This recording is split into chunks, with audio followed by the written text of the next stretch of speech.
سموه عید الغدیر وکذالک الاجتماع واقامۃ الشعار فی وقت مخصوص علی شیء مخصوص لم یثبت شرعا. یہ جو روافض نے تیسری دن نکال دی اور ایک مخصوص طریقے سے اس کو اپنا شعار بنا دیا اور مخصوص طریقے سے اس کو کیا جاتا ہے، شریعت نے اس کو ثابت نہیں کیا. یہ شرط کا حکم نہیں، شرط میں یہ ثابت نہیں ہے.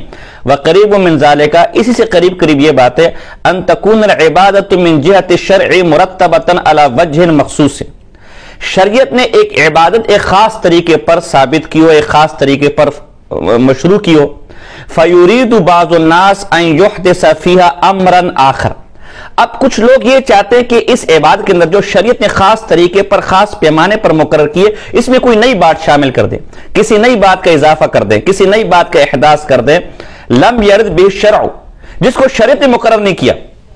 زائما انہ یدرجہ تحت عموم، اور جو لوگ یہ نئی بات ڈالنا چاہتے ہیں نا، ان کا گمان یہ ہو کہ اس کو عمومی دلائل کے تحت لے کر آ جائیں گے.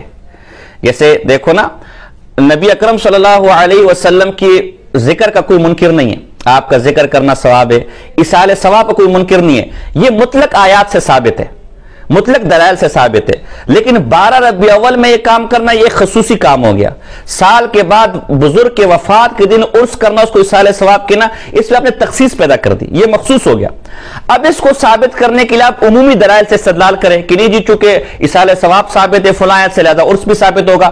اصال ثواب مطلق ہے اور عرس خاص ہے، تو کہتے ہیں اس خاص چیز کو جس کو شریعت نے مقرر نہیں کیا، آپ مطلق آیات سے جیسا کہ بدعتی کرتے ہیں ثابت کریں گے تو اس شرط میں تحریف ہے، یہ شرط کے اندر زیادتی ہے.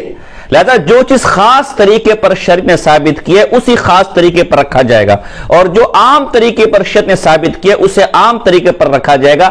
اس میں کسی قسم کا تغیر اور تبدل یہ تحریف دین ہوگا. اب اصال ثواب کو شریعت نے مطلق رکھا ہے، کسی دن کسی وقت کے ساتھ اس کو خاص نہیں کیا، لیکن آپ نے اس کو عرس کے ساتھ خاص کر دیا اور دلائل مطلق آیات سے مطلق احادیث سے لے کر آ رہے ہیں. تو یہ علامت دقیق العید کے نزدیک آپ تحریف الدین کے مرتکب ہو رہے ہیں. فہذا لا يستقیم لان الغالب علی العبادات التعبد ومأخذها التوقیف. یہ درست نہیں ہے اس لیے کہ عبادات میں اجتہاد نہیں ہے، عبادات میں توقف ہے. ایک عبادت اگر شریعت نے مقرر کی ہے تو عبادت ہوگی، نہیں تو توقف کیا جائے گا. اپنی طرف سے عبادات میں نہ کوئی چیز زائد کی جائے گی نہ کوئی چیز کم کی جائے گی. تو اس اصول کی روح سے بھی یہ عرس ناجائز ہے کہ شریعت، اگر اس کا نام اصال ثواب ہے کہ شریعت نے اصال ثواب کو مطلق رکھا تھا، آپ نے اس عرس کو جس کو آپ اصال ثواب کے لیے خاص کر دیا اور عموم کے تحت داخل کر دیا، لہذا اس اصول سے یہ چیز ناجائز ہو جائے گی. یہ تو چند باتیں تھی. اب میں اپنے دلائل کی طرف آتا ہوں کہ ہمارے اس پر کیا دلائل ہے. بالکل نبی اکرم صلی اللہ علیہ وسلم کی واضح حدیث مستند امام احمد بن حنبل میں موجود ہے، لا تجعلوا قبری عیدا، میری قبر کو عید نہ بنانا. علماء نے لکھا ہے نہیں قبر کو میلہ ٹھیلا مت بنانا، کہ جیسے عید پر لوگ جمع ہوتے ہیں اور ایک اجتماع ہوتے ہیں تو میری قبر پر بھی کوئی اجتماع مت کرنا، کوئی جمع مت ہونا. تو جب نبی اکرم صلی اللہ علیہ وسلم کی قبر پر بھی میلے ٹھیلے لگانے سے منع کر دیا گیا، جمع ہونے سے منع کر دیا گیا، تو پھر بزرگوں کی قبروں پر عرس کے نام پر میلے ٹھیلے لگانا اور دکانداریاں چمکانا اور جمع ہونا کہاں روا اور کہاں جائز ہوگا؟ چنانچہ ملا علامہ مناوی رحمہ اللہ فتح القدیر جلد نمبر 2 صفحہ نمبر 199 پر اس حدیث کے تحت لکھتے معناہ النہی عن الاجتماع لزیارتہ اجتماعہم للعید اما لدفع المشقۃ او کراہۃ ان یتجاوزوا حد التعظیم. کہ نبی اکرم صلی اللہ علیہ وسلم کی اس حدیث میں آپ علیہ السلام نے اپنی زیارت کے لیے جمع ہونے سے منع کیا. ایک تو خواہ مخواہ میں مشقت ہے یا یہ کہیں تعظیم میں مبالغہ نہ کر دے. تو جب حضور علیہ السلام کی قبر مبارک کی زیارت کے لیے جمع ہو کر جانا سال کے بعد اور میلہ ٹھیلا لگانا منع ہے، تو عام بزرگ کی قبر کی زیارت کے لیے آپ سال کے بعد عرس میں کیسے جمع ہو رہے ہیں؟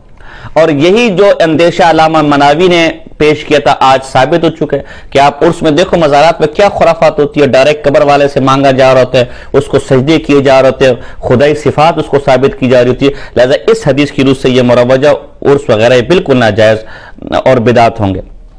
اسی طرح ملا علی قاری رحمہ اللہ مولا مرقات المفاتح جلد نمبر 2 صفحہ نمبر 10-11 پر لکھتے ہیں علامہ طیبی کے حوالے سے نہاہم عن الاجتماع لہا اجتماعہم للعید نزہتا و زینتا وکانت الیہود والنصارى تفعل ذلك بقبور انبیائهم فاورثهم الغفلة والقسوة من عادة عبادة الاوثان انهم لا يزالون يعظمون امواتهم حتى اتخذوها اصناما، والى هذا اشار لقول الله بقوله اللهم لا تجعل قبري وثنا يعبد، فيكون المقصود من النهي کراہتا ان يتجاوزوا في قبری غایت التجاوز، ولہذا ورد آگے لکھا ہے کہ یہ اس حضور علیہ السلام نے اجتماع سے منع کی اپنی قبر پر، عید کی طرح کہ عید میں لوگ بن ٹھن کے جو ہے نا وہ تیار ہو کر نکلتے ہیں، اس طرح بن ٹھن کے قبروں پر آنا اس سے بالکل منع کر دیا کہ کہیں یہود اور نصارہ کی طرح نہ ہو جاؤ کہ یہود اور نصارہ نے بھی اپنے اموات، اپنے مردوں، اپنے انبیاء، اپنے بزرگوں کی قبروں کی تعظیم میں مبالغہ کیا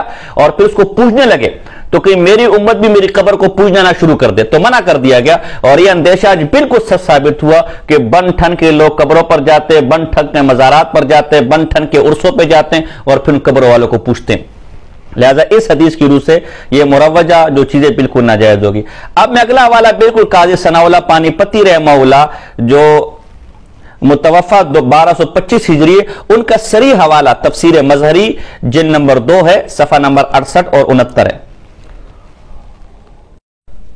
فرماتے لا يجوز ما يفعل الجهال بقبور الاولیاء والشہداء من السجود والطواف حولها واتخاذ سرج والمساجد علیها ومن الاجتماع بعد الحول كالاعیاد ويسمونه عرسا۔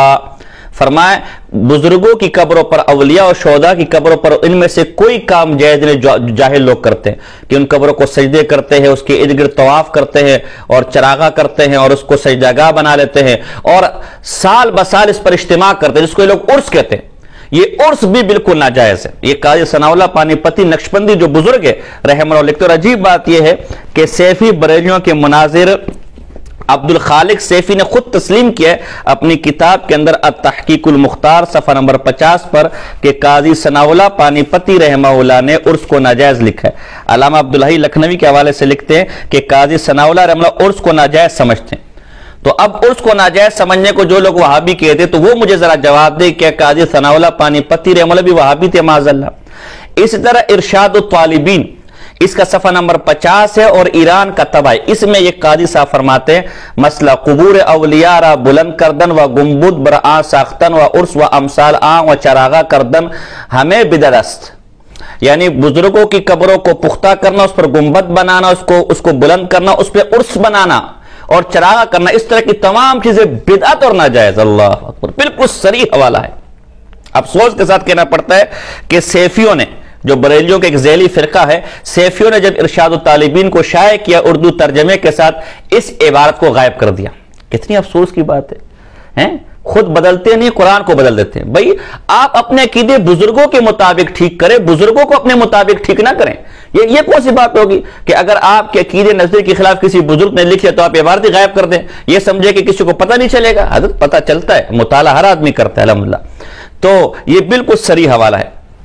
اچھا، اسی طرح یہ میرے پاس فتاوی عزیزی سے پہلے میں آپ کے سامنے بریلی سیفی حضرات کا ایک دھوکہ آپ کے سامنے نقل کروں گا۔ یہ التحقیق المختار ہے عبد الخالق سیفی جو بریلی سیفی مناظر ہے، اس میں شاہ عبدالعزیز محدث دہلوی کے حوالے سے لکھتے ہیں کہ شاہ عبدالمحدث دہلوی اپنے فتاوی میں ایک سوال کے جواب میں لکھتے ہیں روز عرس برائے یا دہانیدن وقت دعا برائے میت اگر باشد مذائقہ نہ دارت، فرماتے اپنے مردوں کے لیے دعا اور اسال کی خاطر عرس منانا جائز ہے۔ فتاوی عزیزی جلد نمبر 1 صفحہ نمبر 79۔ حالانکہ یہ ان مناظر صاحب نے بہت بڑے دجل سے کام لیا اور بہت بڑی تحریف کی ہے۔ انہوں نے شاہ عبدالمحدث دہلوی کی پوری عبارت پیش نہیں کی۔ الحمدللہ میرے پاس فتاوی عزیزی ہے اور وہی صفحہ نمبر 79 جو انہوں نے پیش کیا، اس کا جلد نمبر 1 ہے، صفحہ نمبر 79 ہے۔ میں آپ کے سامنے پوری عبارت پڑھتا ہوں۔ ان سے سوال ہوا، سوال برائے زیارت انشاء روز معین نمودن یا روز عرس انشاء کے معین رفتن درست اس یا نہ، کہ بزرگوں کے عرس کے لیے کوئی دن مقرر کرنا اور اس دن پہ اس عرس میں شرکت کرنا، اس کے لیے سفر کرنا جائز ہے یا نہیں؟ شاہ عبدالمحدث دہلوی جواب برائے زیارت قبور روز معین نمودن بدعت است، قبور کی زیارت کے لیے، مزارات کی زیارت کے لیے کوئی دن مقرر کرنا یہ بدعت ہے۔ وہ اصل زیارت جائز و تعین وقت در سلف نبود، اصل زیارت قبور کی جائز ہے، ایثار ثواب جائز ہے، لیکن اس کے لیے دن مقرر کرنا یہ بدعت ہے اور سلف میں منقول بھی نہیں ہے۔ ای بدعت ازاں قبیل اس کے اصلش جائز اس و خصوصیت وقت بدعت مانند و خصوصیت وقت بدعت، یہ ایسا ہی دیکھیے اصل جائز ہے، یعنی زیارت یہ اصل یہ جائز ہے، لیکن دن مقرر کرنا یہ بدعت ہے، جیسا کہ مانند مصافحہ بعد الاس کے در ملک توران وغیرہ رائج اس، یہ ایسا ہوگا جیسے مصافحہ جو بعض ملکوں میں رائج ہے، یہ مصافحہ فی نفسی اپنی اثر کے اعتبار سے جائز ہے، لیکن ہر نماز کے بعد جو اس کی پابندی کی جاتی ہے یہ ناجائز اور بدعت ہے۔ و روز عرس برائے یاد دہانیدن وقت دعائے برائے میت اگر باشد مذائقہ نہ دارت، لیکن التزام روز نیز بدعت از ہما قبیل کے گزشت۔ فرماتے ہیں اگر یاد دہانی کے لیے عرس کا کوئی دن مقرر کر دیا گیا اس میں تو کوئی مذائقہ نہیں، لیکن اس کا التزام کرنا بدعت ہے۔ دیکھو کتنی سری پوری عبارت ہی جنہوں نے نقل نہیں کی، ذرا یہ سمجھے۔ ایک ہوتے تعیین عرفی اور ایک ہوتے تعیین شرعی۔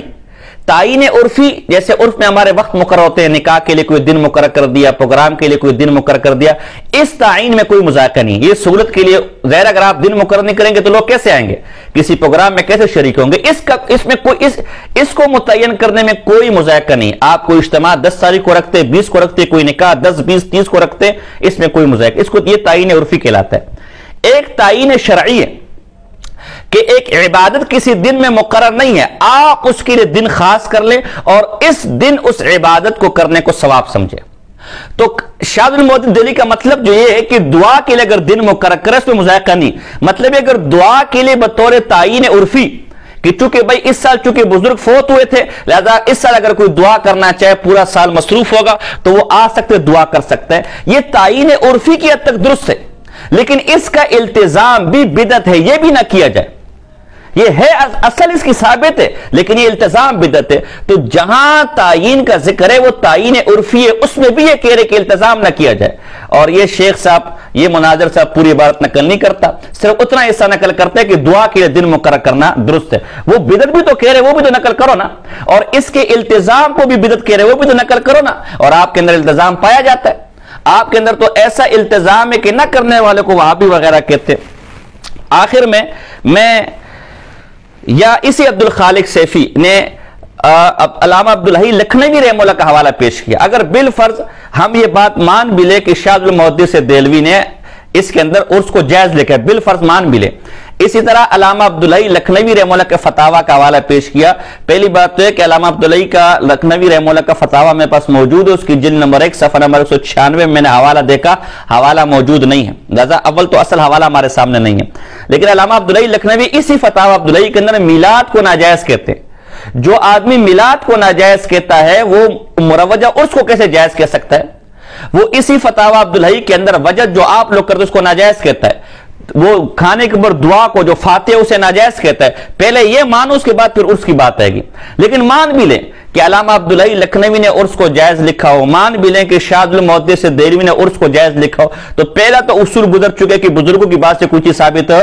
دوسری بات خود آپ نے لکھا ہے، عبدالخالق سیفی صفحہ نمبر 51 پر لکھتا ہے کہ اگر کوئی یہ سوال کرے کہ بعض دیوبندیوں نے عرصے ناجائز قرار دیے تو اس کا جواب یہ ہے کہ ان کا مطلب اپنے ہندوستان کے عرصے ہیں جن میں شریعت کے خلاف اعمال سرانجام دیے جاتے ہیں۔ ہمارے استاد زینت الخلف قائم الوہابیہ مولانا حمداللہ جان داجوی بارک اللہ فی عمری سے جب یہ سوال پوچھا جاتا تو وہ جواب میں فرماتا ہے کہ یہ ہندیہ مسئلہ ہے، یعنی یہ مسئلہ ہندوستان کے علماء نے اپنے ملک کے موافق کیا ہے کیونکہ ہندوستان میں میلاد اور عرصوں میں شریعت کے خلاف کام سر انجام دیے جاتے تھے، اس لیے اس علاقے کے علماء اپنے علاقے کے مطابق نفی کا فتویٰ دیتے تھے۔ تو آپ جو ان سے فتاویٰ پیش کرے یہ بھی تو ہندوستان کے مولوی ہیں، یہ بھی تو ہندوستان کے بزرگ ہیں، اور آپ کے نزدیک چونکہ ہندوستان میں ناجائز اور خرافاتی میلاد اور عرس ہوتی ہے لہذا وہاں کے لیے فتویٰ کہ ناجائز ہے، لہذا یہ آپ پیش ہی نہیں کر سکتے کیونکہ خود آپ کے فتوے سے ہندوستان کے علماء کے جو عرس ہے جو میلاد ہے وہ ناجائز ہے۔ اور ایک مسئلہ اور بھی ثابت ہو گیا، آپ نے یہ تسلیم کیا کہ چونکہ ہندوستان میں عرس ہوتا ہے اور اس میں ناجائز کام ہوتے ہیں اور میلاد ہوتے ہیں، میلاد میں ناجائز اور خرافات ہوتی ہے، لہذا علل اطلاق ہندوستان کے عرس اور میلاد ناجائز ہے۔ سوال ہے کہ یہ خرافات میلاد اور عرس میں پاکستان میں بھی تو ہوتا ہے نا، اگر آپ یہ کہ پاکستان میں کچھ عرس اور کچھ میلاد اچھے بھی ہوتے تو ہندوستان میں بھی ہوتے ہیں۔ مولانا احمد خان بریلی کے اس میں بقول بریلی حضرات کے ناچ گانا نہیں ہوتا، ان کی دیگر کی بڑے بڑے جو بزرگ بقول کے اس پہ کوئی ناچ گانا نہیں ہوتا۔ اگر یہاں کچھ میلاد اچھے ہوتے ہیں اور کچھ عرس اچھے ہوتے ہیں، اس طرح ہندوستان میں بھی کچھ میلاد اور کچھ عرس اچھے ہوتے ہیں، اس کے باوجود چونکہ وہاں کے اکثریت میلادوں میں اور عرسوں میں خرافات ہوتی ہیں، آپ نے علل اطلاق ہندوستان کی میلادوں اور عرسوں کو ناجائز قرار دے دیا۔ تو اے اہل بدعت، اسی طرح خرافات ان پاکستان کے عرسوں اور میلادوں میں بھی ہوتا ہے، لہذا یہاں کا میلاد اور عرس بھی ناجائز اور بدعت ہوگا۔ یہ چند مختصر گزارشات تھی کہ حدیث کی روح سے قبروں پر میلے ٹھیلے لگانا جائز نہیں ہے۔ قاضی ثناء اللہ پانی پتی رحمہ اللہ نے دو ٹوک اور واضح انداز میں اس کو ناجائز اور بدعت کا، شاہ عبد المحدث دہلوی رحمہ اللہ نے اس کو ناجائز اور بدعت کا، بلکہ حضرت مرزا مظہر جانان رحمہ اللہ کا مجھے حوالہ یاد آ گیا، یہ معمولات مظہریہ ہے جو شیخ نعیم اللہ بہرائچی جو ان کے خلیفہ تھے، انہوں نے اس کو جمع کیا ہے اور کرما والا شاپ سے چھپی ہے۔ اس میں انہوں نے اس کو ناجائز لکھا ہے جو مرزا مظہر جانان رحمہ اللہ تھے، اس کا صفحہ نمبر 198، اس میں لکھتے ہیں عرس وغیرہ کو عرفی رسموں اور مقید و پابند نہ ہونا کہ اس میں شناعت و برائی ہے۔ اپنے مرید کو وصیت کر رہے ہیں کہ عرس وغیرہ کی رسموں کو نہیں کرنا، کہ اس میں سراسر برائی ہیں۔ کیا برائی ہیں؟ اس طریقت کے احباب جو کہ رسومات سے فارغ ہے، ان کے خلاف بات و معاملہ لازم ہوگا، یعنی ہمارے طریقے کے جو لوگ ہیں وہ رسومات پر عمل نہیں کرتے، تو جب آپ عرس کریں گے تو ہمارے لوگوں کے طریقے کے خلاف ہوگا، لہذا ایک کام یہ ناجائز ہے۔ نمبر 2، خیمے اور دریوں وغیرہ کے لوگوں سے سوال کرنا لازم آئے گا، ظاہر جب آپ نے عرس کرنا تو چندہ کرو گے اور چندہ مناسب نہیں ہے۔ نمبر 3، روشنی و چراغا وغیرہ کے لیے اخراجات کا اسراف لازم آئے گا، یہ بھی درست نہیں ہے۔ تضییع اوقات ہوگا، یعنی وقت ضائع ہوگا، کیونکہ اوقات کی حفاظت ضروری ہے، اور لوگوں کی شکایات ہوگی کہ ان کے مراتب کے مطابق ان کی خدمت نہیں ہوگی، کیونکہ لوگوں کی کثرت و ازدحام و مجالس کی وجہ سے مصروفیت زیادہ ہوگی۔ اس طرح لوگ شکایت کریں گے کہ بھئی ہم تو بڑے بڑے بزرگ تھے، ہم تو اپنے بڑے بڑے مشائخ تھے، ہم آئے ہماری کس نے عزت نہیں کی، ایک یہ خرابی لازم ہے کہ ان رسومات کو ہمیشہ ادا کرنے سے بعض اوقات سود کی شرط پر قرضہ لینا پڑے گا جو شرعاً ناجائز ہے۔ پھر جب آپ نے یہ رسومات کرنی، عرس کرنی، بعض اوقات قرضہ لینا پڑ جاتا ہے، بعض اوقات ناجائز قرضے، حرام پیسے لینے پڑ جاتے جو ناجائز ہے۔ اور اس بھرپور فتنے کے دور میں فقراء کو اسباب معاش بہت کم ہوتے ہیں اور عرس کی رسومات کے لیے ترک کرنا بہت دشوار ہوتا ہے، اس بنا پر رسوم کی ادائیگی کے لیے قرض لینے پر مجبور و محتاج ہوں گے۔ جو بیچارے فقراء وغیرہ ہیں وہ چونکہ غریب ہوتے ہیں اور عرس کی رسومات کو چھوڑنا مشکل ہے، تو وہ یہ رسومات ادا کرنے کے لیے سود پہ قرضے لیں گے۔ غیر مشروع نظر و نیاز بھی قبول نہیں کرنی چاہیے۔ یہ چند چیزیں لکھی اپنے، یہ مرزا مظہر جانان رحمہ اللہ اپنے خلیفے کو وصیت کر رہے کہ عرس مت منانا، اس لیے کہ عرس میں یہ برائی ہیں۔ تو اس عرس کو قاضی ثناء اللہ پانی پتی رحمہ اللہ بدعت اور ناجائز کہہ رہے ہیں، شاہ عبد المحدث دہلوی اس کو بدعت اور ناجائز کرے کہ دن کا انتظام نہ کرے، مرزا مظہر جانان رحمہ اللہ اس کو بدعت اور ناجائز کہہ رہے ہیں۔ اس طرح ملا علی قاری رحمہ اللہ نے علامہ مناوی رحمہ اللہ صریح الفاظ میں لکھا ہے کہ قبروں پر اجتماع جائز نہیں ہے۔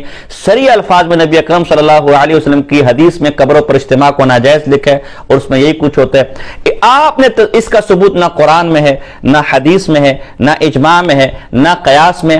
آپ نے تسلیم کیا کہ سلف صالحین 1400 صدیوں تک اس بدعت کا، اس رسم کا کوئی رواج نہیں تھا، یہ ہندوستانی بعض مولویوں نے اس کو ایجاد کیا، لہذا اس کا شریعت سے کوئی تعلق نہیں، خاص کر جب اس سے خرافات کا شیوع، جتنی خرافات ان عرصوں میں ہوتی ہے، دین کے نام پر جتنی حرام کاری ان عرصوں کے اندر ہوتی ہے، کہیں آپ کو نہیں ملے گی۔ لہذا خود آپ کے اصول کے تحت کہ ایک کام کو اگر لوگ ایک غیر ضروری عبادت اگر فساد کا ذریعہ بن رہی ہو تو اس عبادت کو ترک کیا جائے گا، چھوڑا جائے گا، لہذا یہ عرس مروجہ اس کو ہر حال میں ترک کیا جائے گا، یہ ہر حال میں بدعت ہے، یہ ہر حال میں ناجائز ہے۔ وما علینا الا البلاغ المبین۔